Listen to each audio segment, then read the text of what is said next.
کہتے ہیں جی کہ میری 2 بیویاں ہیں، میں ایک کو عمرہ کرانا چاہتا ہوں، پہلے کس کا حق ہے؟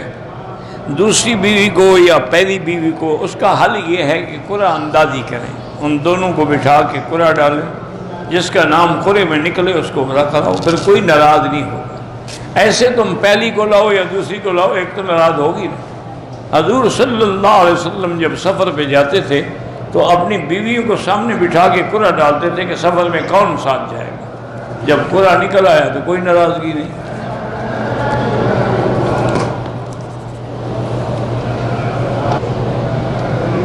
کہتے ہیں جی زمزم کو مقرر کردہ قیمت میں لوگ لیتے ہیں، اسے زیادہ پیسے اور دیتے ہیں۔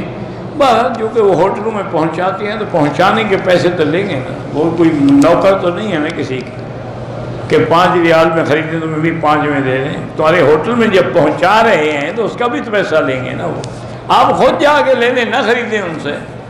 ویسے بھی زمزم کی خرید و فروخت جائز نہیں ہے۔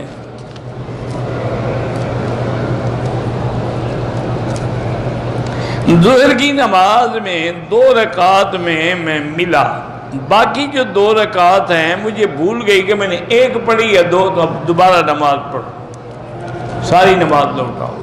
چاہے تم مسافر تھے، چونکہ تم نے مقیم امام کے پیچھے پڑھی، اب لٹانی بھی تمہیں 4 رکعتیں پڑھیں گی۔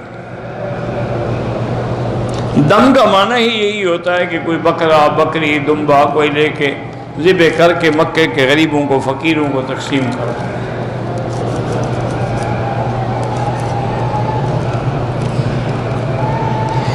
میں ایک کمپنی کو میرے کفیل نے مجھے بھیجا، اب میرا عقد ختم ہونے والا۔ اللہ کے دروازے تو ختم نہیں ہوئے نا، رزق اللہ کے ہاتھ میں ہے۔ اللہ یبسط الرزق لمن یشاء ویقدر، اللہ پاک جس کے لیے اگر ایک دروازہ بند ہوگا اور کھول دے۔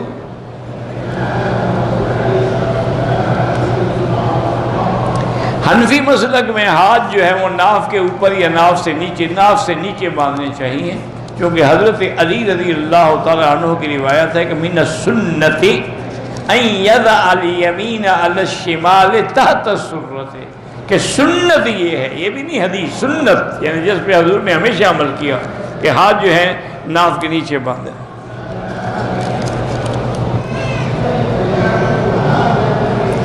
اگر نماز میں بھول جائیں، بہرحال یہ بڑے لمبے مسئلے ہوتے ہیں، بھول کیا گئے، زیادہ ہو گئے، کم ہو گئے، کیا کیا، واجب چھوڑا، فرض چھوڑا، جب تک وضاحت نہ ہو سجدہ صاحب کیسے سجدہ صاحب، واجب چھوٹے تو سجدہ صاحب ہے، تو سجدہ صاحب سلام سے پہلے بھی ہوتا ہے اور سلام کے بعد بھی ہوتا ہے۔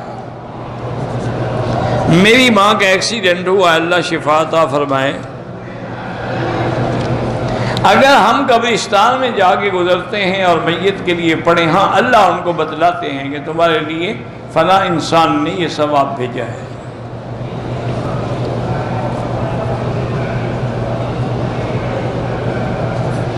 کہتے ہیں جی کچھ لوگوں پر جنات کا اثر ہوتا ہے، وہ بعض عاملوں کے پاس جاتے ہیں، وہ کہتے ہیں ہم ابھی جنات کو حاضر کرتے ہیں اور ان سے پوچھیں گے کہ بھی کس نے جنات کو عمل کروایا ہے۔ یہ سب جھوٹ ہے، بکواس ہے۔ اگر کسی کو جن ہے، سورۃ البقرہ کی تلاوت کرو، جن خود بخود بھاگ گئے۔ ہمارے پہلے تو بزرگوں کو اللہ نے اتنا ماشاءاللہ یعنی وہ یہ ظاہر نہیں کرتے تھے، باتیں بھی نہیں کرتے تھے، کسی کو کہتے بھی نہیں تھے کہ ہم جنات کو حاضر کریں گے۔ ایک آدمی تھے علامہ طالوت، یہ علامہ اقبال کے بڑے گہرے دوست تھے، آپس میں ان کی بڑی دوستی تھی۔ اچھا وہ مولوی اور وہ رند آدمی، لیکن یاری تو یاری ہے نا۔ علامہ طالوت کے پاس ایک آدمی آیا، اس نے کہا کہ حضرت میرے گھر میں جنات ہیں، رات کو پتھر مارتے ہیں، گندگیاں پھینکتے ہیں اور ہم پریشان ہیں۔ میں نے بڑے بڑے عامل بلائے ہیں جنات کو نکالنے کے لیے، وہ عاملوں کو بھی جوتے مار مار کے بھگا دیا ہوا۔ اب مجھے کسی نے کہا ہے کہ حضرت حسین احمد مدنی رحمۃ اللہ علیہ اگر تعویذ دے دیں تو جن چھوڑ جائیں گے۔ میں تو ساری زندگی حضرت حسین احمد کو گالیاں دیتا رہا، میں تو ان کا مخالف ہوں، تم مہربانی کر کے خط لکھ دو۔ میں نے کہا کوئی بات نہیں، تم گالیاں دیتے رہے، وہ تو گالیاں نہیں دیتے، تم ان کو ایک خط لکھ دو انہوں نے کہا حضرت، انہوں نے کہا میں نہیں لکھتا، ضرورت تمہیں ہے لکھوں میں؟ اس زمانے میں کارڈ ہوتے تھے 3 پیسے کے، تو جوابی کارڈ بھی ساتھ ہو تو 6 پیسے لگتے تھے، وہ کارڈ لکھ کے اس نے بھیج دیا، اور واپسی پہ حضرت نے لکھا کہ بھائی فقیر دعا کرے گا اللہ تعالیٰ آپ کی پریشانیاں دور فرمائیں، اور اللہ ان شیاطین جنوں سے آپ کے گھر کو اور آپ کے گھر والوں کو نجات دے۔ وہ خط آ گیا، تو وہ ایک دن آیا مولانا علامہ طارق کہنے لگا جس دن حضرت کا خط آیا، میں نے کہا خط گھر میں رکھا، جن نکل گیا۔ میری بیٹی نے خودکشی کی تھی، اس کے لیے آپ دعا بھی کر سکتے ہیں، عمرہ بھی کر سکتے ہیں، طواف بھی کر سکتے ہیں۔ خودکشی کرنے والا مرد ہو یا عورت گناہگار ہے، کافر تو نہیں ہے۔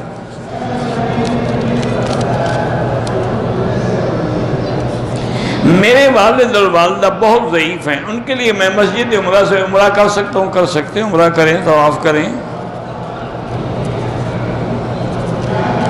میرے گھر والی جو ہے وہ بسوں میں یا جہاز پہ سفر نہیں کر سکتی، بیمار، اس کی طرف سے آپ بدل عمرہ کرا دیں، بدل حج کرا دیں، خود کر لیں۔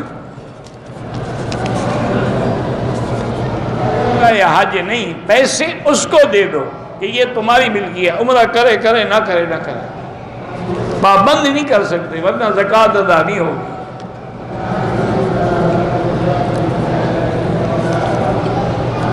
ابو جہل جو حضور کے زمانے میں حج کرتا تھا تو وہ لبیک بھی وہاں لبیک بھی پڑھتا تھا۔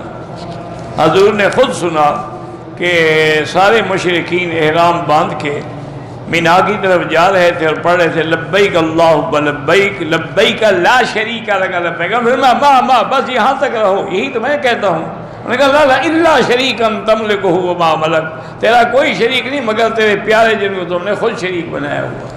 وہ یہ پڑھتا تھا، جیسے تم کہتے ہو نا یہ پیارے ہیں، ان کی موڑتا نہیں، ہماری سنتا نہیں۔ ہم بھی ان کے پیاروں کو کہتے ہیں، قبر والوں کو وہ اللہ کو کہتے ہیں۔ اللہ کہتے ہیں مجھ سے براہ راست مانگو، ہم کہتے ہیں نہیں، ہم قبر والوں سے کہیں گے سفارشی لے کے آئیں گے۔ انا للہ و انا الیہ راجعون۔ زکوٰۃ غریبوں کو دیں اور کس کو دیں؟ اللہ کا راستہ یہی ہے، عمرہ ہے، حج ہے، زکوٰۃ ہے، جہاد ہے، سب اللہ کا راستہ ہے۔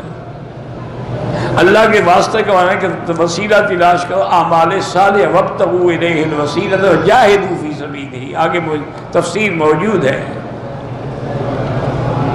اللہ کا قرب عبادت سے حاصل ہوتا ہے۔ من تقرب الی شبرا، اللہ فرماتے ہیں جو ایک بالشت میرے قریب آتا ہے تو میں ایک ہاتھ اس کے قریب آتا ہوں۔ تقرب حاصل تب ہوتا ہے کہ آدمی کثرت سے عبادت کرے، اللہ کا ذکر کرے، حرام سے بچ جائے، حلال کھائے، سچ بولے۔ ابو جہل خوبصورت تھا، میرا کو دیکھا ہوا تھا؟ نہیں، تم نے اس سے کوئی رشتہ داری کرنی؟ سارے قریشی خوبصورت تھے، اس میں کیا ہے؟ قریش والے جتنے قریش ہیں سارے خوبصورت۔ اس خوبصورتی کا کیا فائدہ جو جہنم میں جل رہی ہے؟ خوبصورتی کا کیا فائدہ؟ اس سے تو پھر بلال کالا اچھا ہوا تھا جو جنت کا سردار ہے۔ میرا چھوٹا بھائی میرے ساتھ طواف پورے کر کے 2 رکعت نماز پڑھ چکا، میرا اس کا ساتھ چھوٹ گیا، گھبرا کے رہائش پہ چلا گیا، عمرے کی صفا مروانی کی، عمرہ مکمل نہیں کیا، احرام اتار کے شلوار کبھی پہن لیا نہیں۔ بات یہ ہے کہ پہن تو لیا، پھر تم اس کو کہتے کہ احرام باندھ کے صفا کرو، نہیں کیا تو دم بھی پڑ گئی۔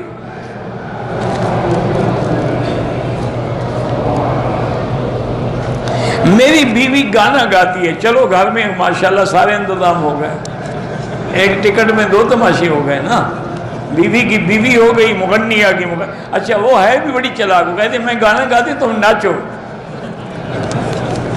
اچھی بات ہے، یہ ایسی عورتیں پھر نچایا کرتی ہیں، یہ تو شکر ہے تمہیں پاؤں میں نچا رہی، ورنہ تو انگلیوں پہ نچاتی ہیں۔ قرآن نہیں پڑھتی، گانا گاتی ہے۔ ہمارے گھر میں مسئلہ ہے، جب بیمار ہوتے ہیں سب ایک ساتھ ہوتے ہیں کوئی طویز شویز کوئی نہیں ہے. جب بیماری لگتی ہے ویرس سب کو لگ جاتی ہے، کوئی نئی بات ہے. علاج کرو اور سورۃ فاتحہ دم کر کے سارے پیو.